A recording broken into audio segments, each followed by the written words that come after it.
itulah tadi pernyataan jelas, tegas dari seorang tokoh Salafi Wahabi bernama Syekh Shalih Al Fauzan, di mana beliau dalam videonya jelas sekali bahwa penamaan Wahabi itu memang dinisbahkan kepada pengikut Muhammad bin Abdul Wahhab, ya, bukan selain beliau.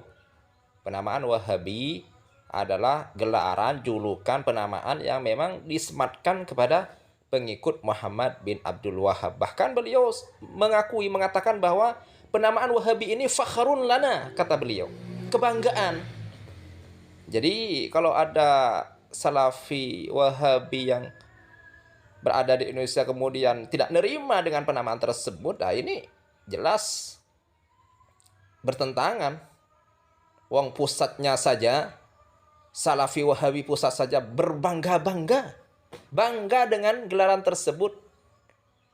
Syekh Shalih Al Fauzan mengatakan sendiri, fakhrun lana, bahwa penamaan ini adalah kebanggaan bagi kami. Bahkan beliau mengatakan alhamdulillah, bersyukur kepada Allah Subhanahu wa taala dengan penamaan tersebut. Jadi penamaan Wahabi jelas adalah penamaan tersebut disematkan kepada mereka yang berfaham ajaran Muhammad bin Abdul Wahhab. Makanya dengan ini semuanya, apa yang tidak disukai atau apa yang ditolak, bahwa penamaan Wahabi itu kepada kelompok-kelompok yang selain mereka, ini jelas bertentangan dengan tokoh Salafi Wahabi pusatnya yang bernama Syekh Shalih Al Fauzan, di mana beliau, sekali lagi, beliau secara tegas, jelas bangga dengan penamaan tersebut. Bahkan beliau berkata alhamdulillah. Baik.